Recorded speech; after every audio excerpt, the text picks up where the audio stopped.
ሰሞኑን እፎይ ላይ ይወሰድ በተባለ እርምጃ የምትንጫጩ ሰዎች አላችሁ። እኛ በመጀመሪያ ሃይማኖታችሁን አልነካንም።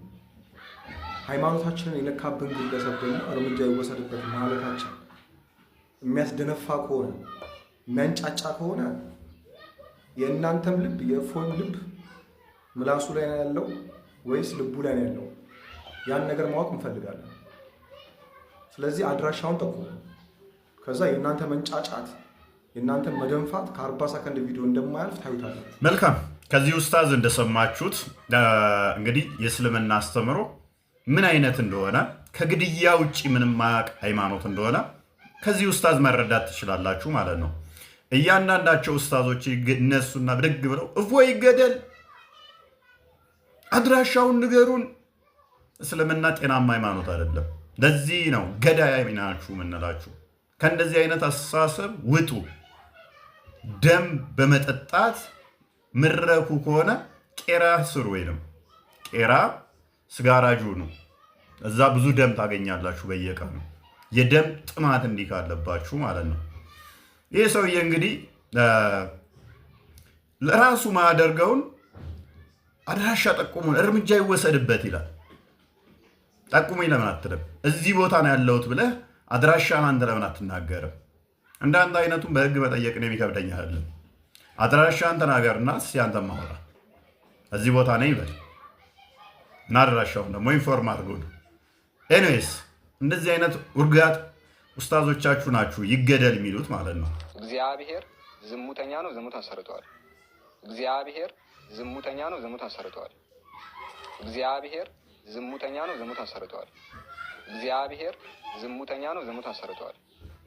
አረ ይሄን ጫታም ሰካራም አቅሉ በጫት የተበከለ ትንፋሹ በጫት የገማ የሆነውን ሰው ተጠንቀቁትና ከእፎይ ከተባለ ከኦርቶዶክስ መሳይ እናገኗል።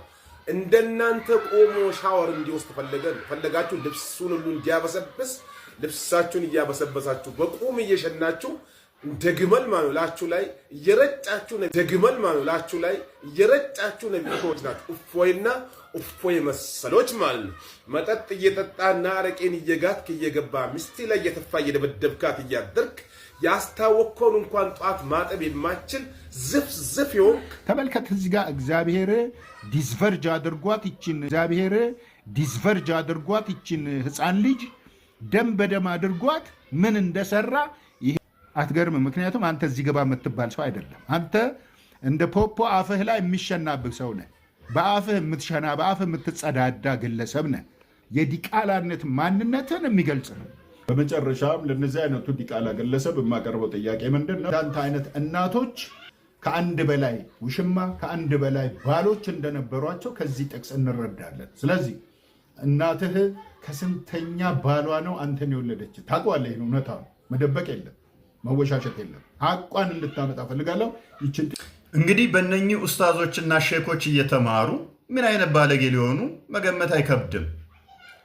ግለሰብን አልፈው ፈጣሪን እንዴት እንደሚሳደቡ አያችኋቸው አይደለም?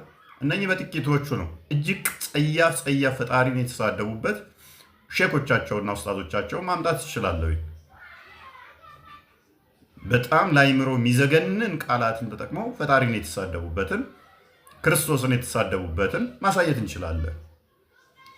እና በእነኚህ የሚመሩ ቢላ ሁሌ መሳል ነው የሚቀናቸው። እነኚህ ሰዎች ባካችሁ ሰብሰብ አድርጋችኋቸው ቄራ ራጅ አድርጓቸው። እስቲ ደም ሱስ ስላለባቸው የደም ጥማት ስላለባቸው እሱን እንዲቆርጥላቸው ቄራ እንዲሰሩ አደራጅታችሁ ቅጠሯቸው። በተረፈ ሰላምና ጤና ከእናንተ ጋር ይሁን። ከእንደዚህ ከአራጅ ሃይማኖት ራሳችሁን ጠብቁ።